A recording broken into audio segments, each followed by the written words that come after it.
lemah apaan yang kayak begitu? Wanita lemah mah nggak dugem tiap malam ya, 3-4 kali seminggu, nggak ada itu. Maaf, siapa tuh wanita lemah? Kayaknya yang lemah itu kamu deh. Buktinya nggak berani nyebut nama. Kenapa? Takut ya? Takut. Kalau saya sudah biasa ya nanganin setan, nanganin dajjal, nanganin ODGJ gitu. Jadi biasa aja tuh, yang lemah tuh kamu. Nggak berani nyebut nama. Takut ya? Terus satu lagi ya. Mau saya ngapain kek? Itu personal saya. Duit saya ngapain kamu ngurusin uang saya? Urusin aja personal kamu yang harus diperbaiki. Thank you.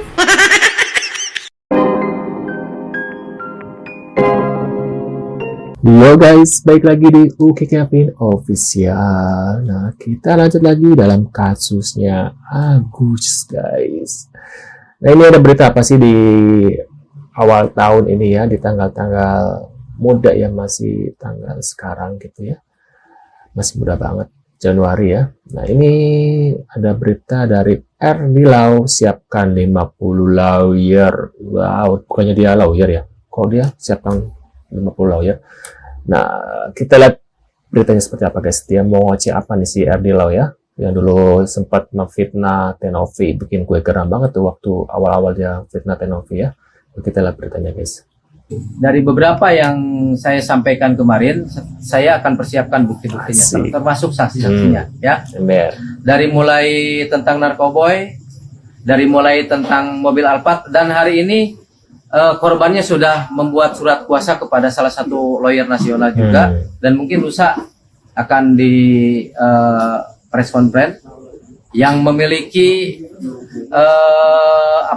penyampaian yang benar ketika diplesetkan sehingga publik opini yang salah begitu. Masalah-masalah itu kan jelas, kunci mobil dengan STNK aslinya ada, dan saya salah satu lawyernya ada. Terus masalah identitas ganda ya, masalah ABCD segala macam, sampai ada yang melaporkan ABCD udah ada di saya semuanya ya. Jadi kalau misalkan nanti saya dicolek, saya akan siapkan 50 lawyer. Asik, 50 lawyer. Dan kita juga akan melakukan hal yang sama. Terus juga rekaman suara itu membuka mata Mamski. Gak cuma Densu loh, si Pablo juga ada tuh rekaman suaranya. Ngomongin juga. Kenapa sih bapak-bapak gak bisa ngelihat kesuksesan wanita itu sebagai hal yang wajar? Ini rekaman-rekaman suara kalian membuka mata saya bahwa bagaimana ditindasnya perempuan sama laki-laki ya. Ya, ternyata ya. Hah? Kalian heran ya kalau melihat perempuan tajir? Heran ya? Waalaikumsalam Mbak In. Heran ya kalau melihat perempuan tajir, heran ya? Bingung ya kalian ya kalau ngeliat perempuan tajir dari mana? Dimain. Hah? Bingung?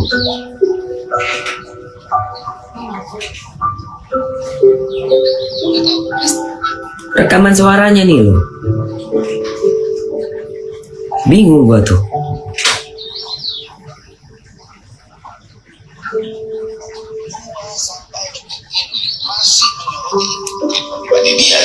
Kalau mau ditanya soal Ngapain sih? sampai detik ini masih menyoroti itu kehidupan pribadi dia gitu. Kalau mau Ngapain lu nyorotin kehidupan pribadinya Novi, Pablo? ditanya soal masalah kehidupan pribadi Novi yang katanya hedon apa segala macam, gua juga sampai hari ini juga menanamkan rasa tanda tanya besar untuk ini. Gak ada urusannya menanamkan tanda tanya besar. Apaan sih?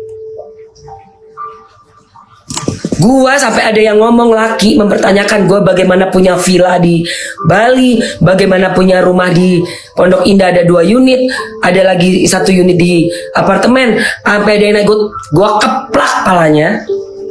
Tahu nggak lu? Hah? Tak keplak siramu. Mempertanyakan. Iya, dapat Abbas akan melaporkan 500 donatur yang menggugat Agus sedih katanya. Masih. Bang, dari awal Januari ini kan ada sidang gugatan pengacara donatur nih Bang. Mungkin menanggapinya seperti apa Bang? Ya enggak apa-apa. Nanti datangin aja tuh donatur yang Apa Pak? yang kurang kerjaan. Udah nyumbang sedekah gugat laporan pidana orang. Hei donatur, kemana aja? Gak ada kerjaan, nyumbang 500 perak, nyumbang 50.000, terus lu gugat terus. Mana harga materinya dibanding harga sumbangan lo? Betul nggak? Udah jangan main deh. Ntar kalau kalah, lihat lah, gue pidanain kalian, gue laporin. 500 donatur gue akan laporin, ya. Donatur yang tidak tahu malu. Ya, donatur yang berdosa.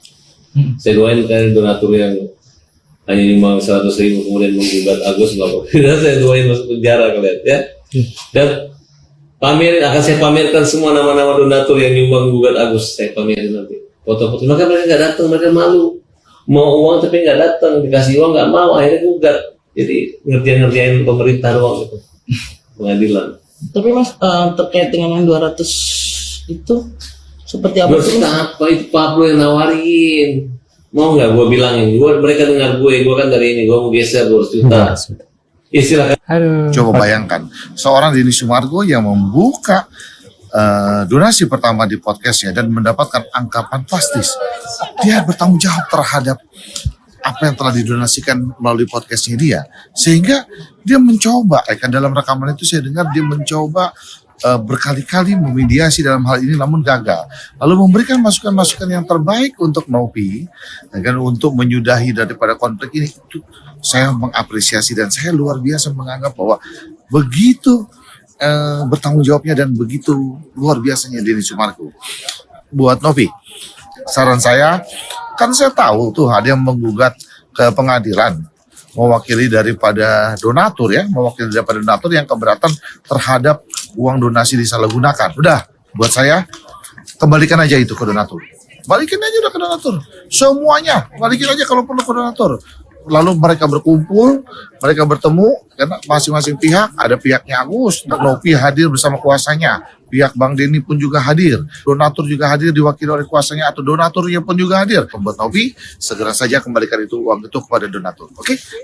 Kalau Bener nambah, juga ya, kenapa nggak dibalikin aja ke donaturnya ya guys ya? Maaf ya, bukan aku membela Krisnamurti, tapi iya ya, kenapa nggak uang donatur itu dibalikan ke donatur gitu, bukan ke Agus ya, tapi ke donaturnya supaya ya lebih enak gitu guys ya, dan masalah cepat selesai gitu. Nah, kita lanjut di video selanjutnya. itu di akhirat. Jadi apapun yang saya lakukan di dunia ini adalah tabungan untuk kita di akhirat kelak. Seperti itu. Ketika Novi menghadapi musibah pribadi, bagaimana caranya menemukan kekuatan untuk tetap membantu orang lain? Ketika kita ada musibah atau cobaan yang kita alami, kita pun tetap harus berpikir kita memiliki tanggung jawab dan konsistensi membantu orang. Karena dari awal saya selalu bilang 8 tahun saya jadi pramugari, saya resign, saya akan mewakafkan hidup saya sampai saya meninggal untuk membantu orang. Kita masuk ya.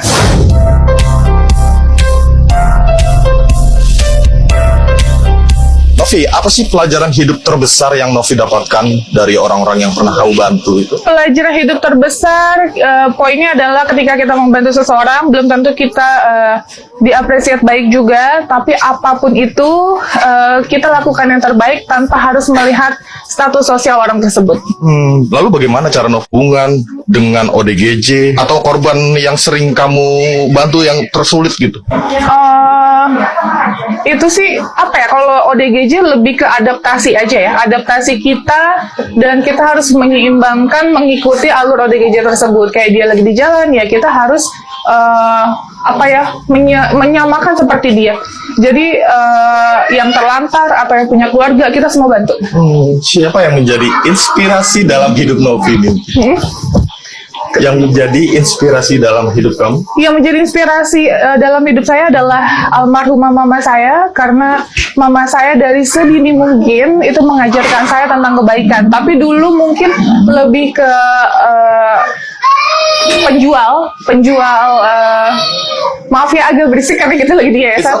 Penjual pedagang kaki lima yang di jalan, atau mungkin Untuk Tenove ya, semangat terus dan jangan pernah menyerah dan jangan pernah berhenti untuk membantu orang-orang, karena masih banyak banget di luar sana yang berharap minta bantuan dari Tenove ya, karena selain Sugus ya, dan mungkin kedepannya juga buat Tenove jadi pelajaran untuk memilih ya, siapa aja yang harus dibantu gitu loh, jangan asal seperti Sugus ini guys ya. Sekian dulu guys videonya, jangan lupa bantu subscribe dan sampai jumpa di video selanjutnya. See you guys.